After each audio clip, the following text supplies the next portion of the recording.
Good morning बच्चों। आज जो है आप लोग जानेंगे डायमेंशनल मेथड का यूज। क्या इसका यूज है? सवाल उठता है कि डायमेंशनल फार्मूला पढ़े, आखिर इसका यूज क्या है? तो इसका 3 यूज है। पहला यूज क्या है कि आप जो अभी तक फार्मूला पढ़ें या आगे चल करके पढ़िएगा, सबको चेक कर सकते हैं कि सही है कि गलत है। तो पहला जो यूज है टू चेक द रिजल्ट और फार्मूला ऑलरेडी अराइव्ड एट। जो पहले से फार्मूला आ गया है, पहले से फार्मूला बना हुआ है, जिसको आपको पढ़ना या कुछ पढ़ लिए हैं, उसको चेक करके बता सकते हैं कि सही है गलत है। तो आइए डायमेंशनल मेथड का पहला यूज का एग्जाम्पल देखते हैं। v is equal to u plus a t. यहाँ पर LHS में है v यानी वेलोसिटी और ये होता है LT पर पावर -1। RHS में u plus a T. u क्या है? वेलोसिटी है, इनिशियल वेलोसिटी। v को कहते हैं फाइनल वेलोसिटी। u का हो जाएगा LT पर पावर -1 प्लस एक्सेलरेशन, ए है एक्सेलरेशन, LT पर पावर -2 टाइम का होता है t। ये हो जाएगा LT पर पावर -1 और ये भी हो जाएगा प्लस LT पर पावर -1। दोनों सेम है इसलिए आप लिख सकते हैं इसको LT पर पावर -1। तो LHS RHS दोनों इक्वल हो गया, इसलिए आप कह सकते हैं कि ये फॉर्मूला डायमेंशनली सही है, करेक्ट है। दूसरा एग्जाम्पल देखते हैं। S is equal to UT plus half AT²। S यहाँ डिस्टेंस को रिप्रेजेंट कर रहा है, U इनिशियल वेलोसिटी, T हो गया टाइम, A एक्सेलरेशन है, T टाइम है। तो चलिए यहाँ पर LHS में सबसे पहले लिख देते हैं LHS का डायमेंशनल फार्मूला S यानी डिस्टेंस का होता है L। RHS में जो है उसका डायमेंशनल फार्मूला लेंगे UT प्लस हाफ AT²। यहाँ से लिख सकते हैं U का हो जाएगा LT पर पावर -1, टाइम का T, नंबर का कोई डायमेंशन नहीं होता है, एक्सेलरेशन का LT पर पावर -2 इंटू टाइम का स्क्वायर हो गया। ये है टाइम है यहाँ पर। अब T पर पावर -1 T कैंसिल हो जाएगा, L बचेगा। इसमें भी T पर पावर -2 T² कैंसिल हो जाएगा तो L बचेगा।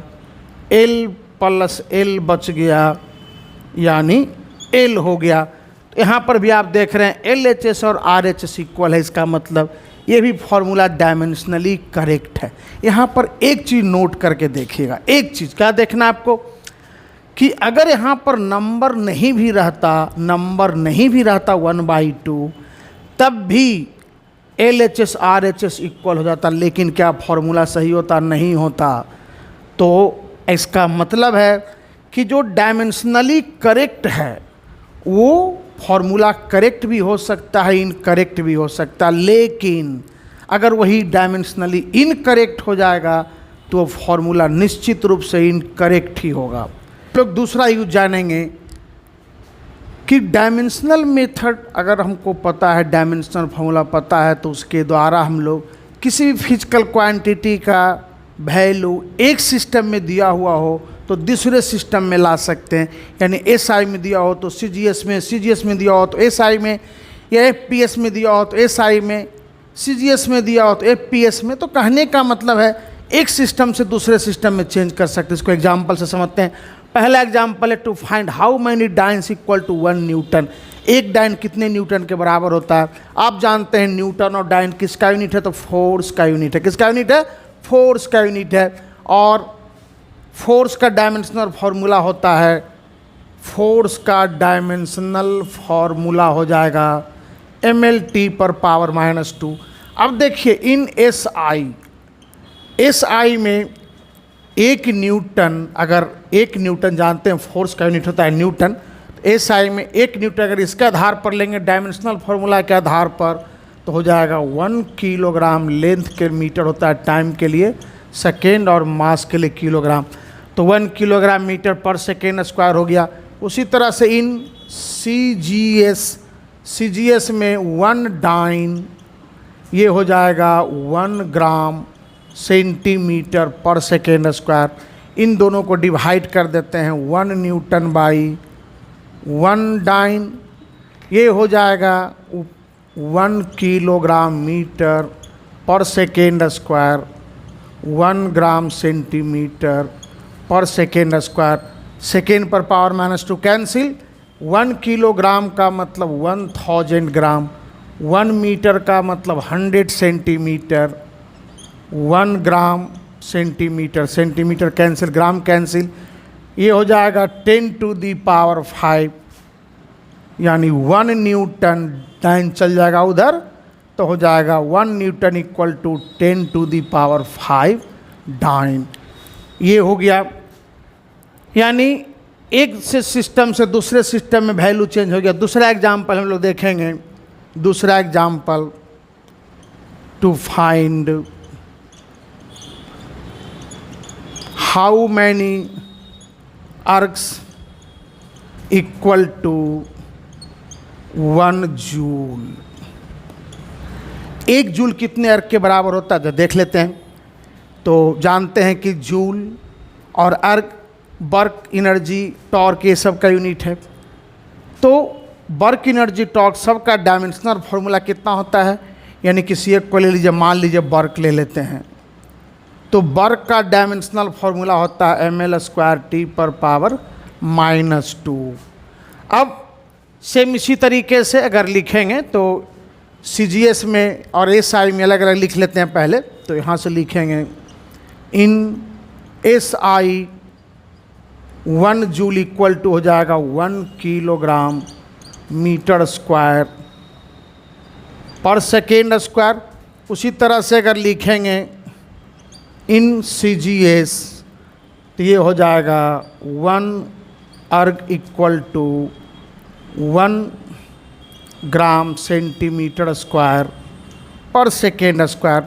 इन दोनों को डिवाइड कर देते हैं तो 1 जूल बाई 1 अर्ग 1 किलोग्राम मीटर स्क्वायर पर सेकेंड स्क्वायर, वो हो जाएगा 1 ग्राम सेंटीमीटर स्क्वायर पर सेकेंड स्क्वायर। 1000 ग्राम सेंटीमीटर, यानी 1 मीटर का होता है 100 सेंटीमीटर, तो स्क्वायर है तो हो जाएगा 100 इंटू 100 सेंटीमीटर स्क्वायर, ग्राम सेंटीमीटर स्क्वायर। सेकेंड पर पावर -2 ऊपर नीचे कैंसिल हो गया। यहाँ भी second square cancel, gram cancel. अब ये बच जाएगा 10 टू दी पावर 7, यानी यहाँ से हो गया 1 joule equal to 10 to the power 7 ergs. Next example देखते हैं।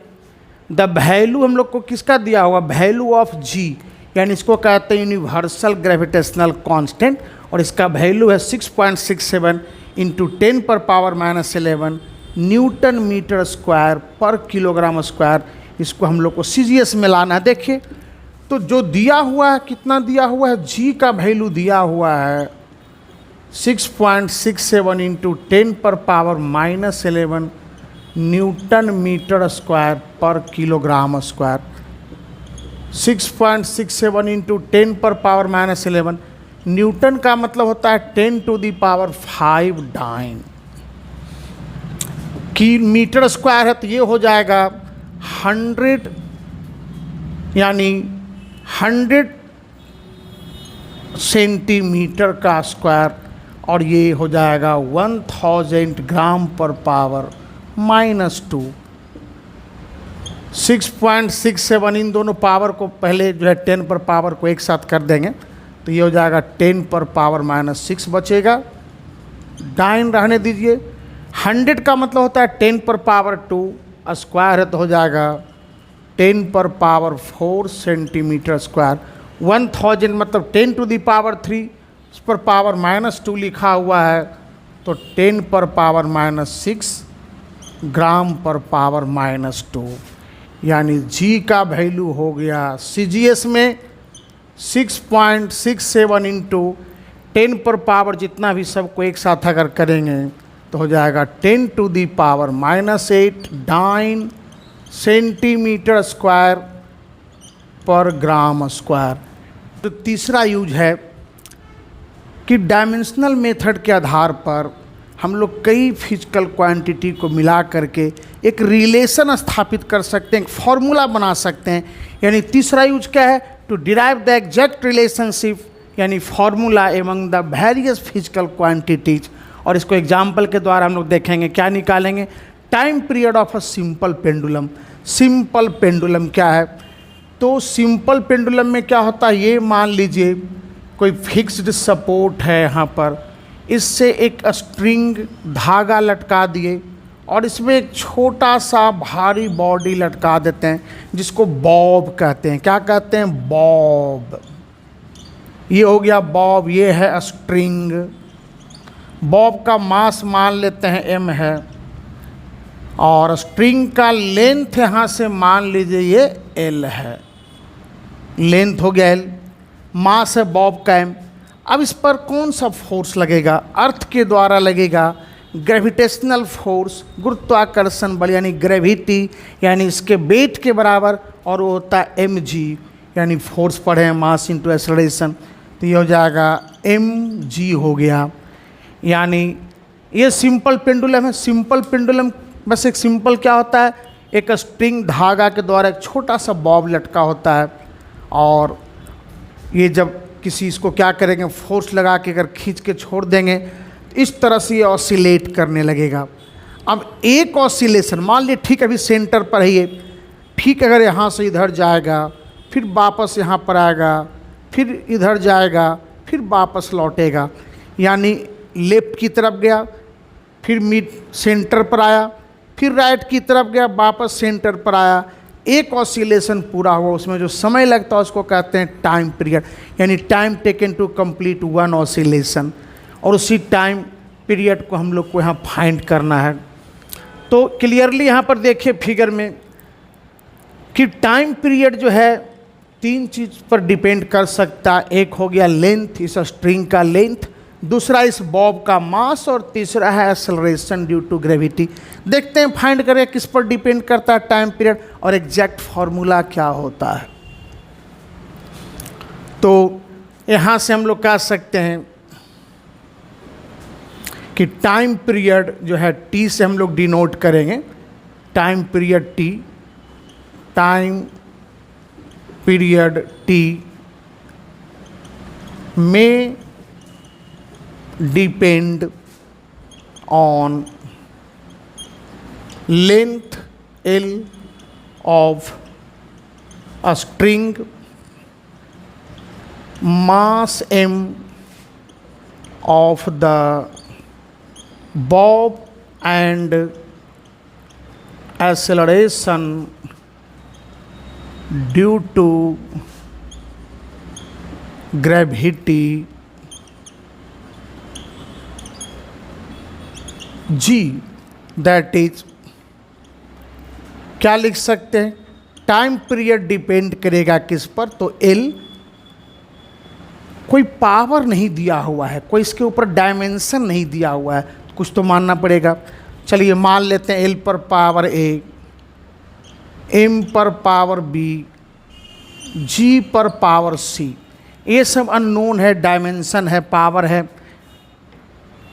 यहाँ से ये प्रोपोर्शनलिटी का साइन है हटाएंगे तो T इज इक्वल टू हो जाएगा K, L पर पावर A, M पर power B, G to the power C, इसको मान लेते हैं 1। और यहाँ पर जो K है ना वो डायमेंशन लेस कांस्टेंट है, क्योंकि जो चीज़ पर डिपेंड कर रहा है हम लोग को उसी पर कॉन्सेंट्रेट करना। अगर यहाँ पर कोई कांस्टेंट लेंगे जिसका डायमेंशन होगा, तो जो आप मान रहे हैं कि जिस पर डिपेंड कर रहा है तो उससे तो वैल्यू अलग हो जाएगा। तो यहाँ पर K को हमेशा जो कांस्टेंट लेना हमेशा रखना है डायमेंशन लेस कांस्टेंट। तो यहाँ से लिख देते हैं where K is a dimensionless constant. अब क्या करेंगे, दोनों तरफ डायमेंशनल फार्मूला लगा देते हैं। डायमेंशनल फार्मूला लगा दिए दोनों साइड।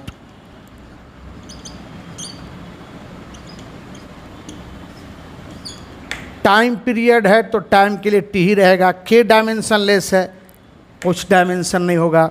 एल लेंथ है यानी एल, एम मास है तो एम ही रह जाएगा। और जी एक्सेलरेशन ड्यू टू ग्रेविटी, जिसको हम लोग लिखते हैं एल टी पर पावर -2, और पूरे पर पावर यहाँ सी हो जाएगा।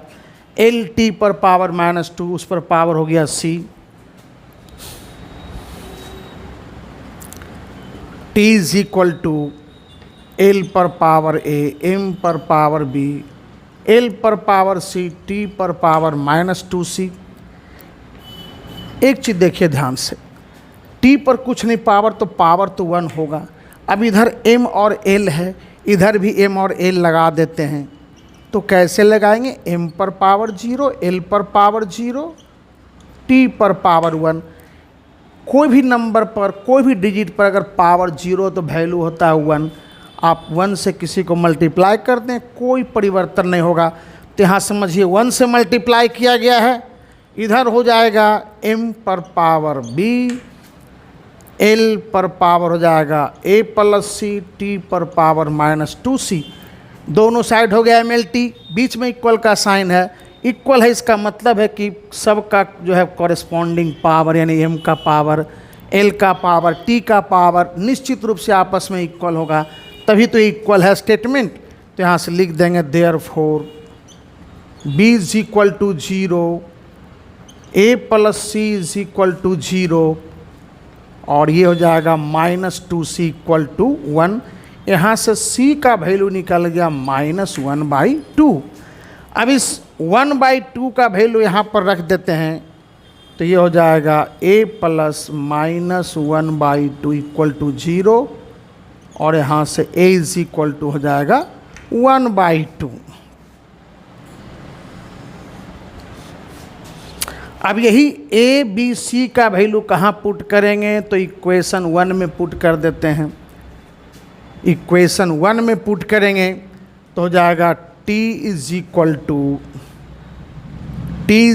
टू के, l पर पावर a है, a का वैल्यू 1/2, m पर पावर b है, b का वैल्यू है 0, तो यहाँ से लिख देते हैं 0, और g पर पावर c, c का वैल्यू -1/2, तो g पर पावर हो जाएगा -1/2।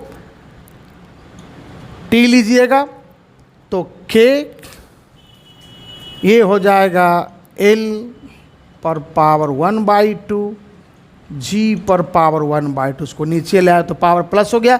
m पर पावर 0 1 लिखने की ज़रूरत नहीं है, और ये लिख सकते हैं k l/g पर पावर 1/2, और यहाँ से टाइम पीरियड का वैल्यू निकल जाएगा k इंटू √l/g। तो ये फॉर्मूला हो गया। एक्चुअली में आगे चल करके जब हम लोग पढ़ेंगे SHM सिंपल हार्मोनिक मोशन, तो उसमें सिंपल पेंडुलम का फॉर्मूला भी अलग तरीके से मैथमेटिकल तरीके से डिराइव किया गया। तो यहाँ पर k का वैल्यू आता है 2π, तो एक्चुअली में k का वैल्यू होता है 2π। तो यहाँ से क्या होता है, सिंस k होता है 2π, तो एक्चुअल फार्मूला जो लिखेंगे अगर वास्तविक में इस फॉर्मूले को, तो हो जाएगा t is equal to 2π into √l/g हो गया, ये हो गया। तो ये आपने देखा तीसरा यूज। तो आज के लिए इतना ही रखते हैं, नेक्स्ट वीडियो में कुछ और नया चीज़ जानेंगे। तब तक के लिए नमस्कार।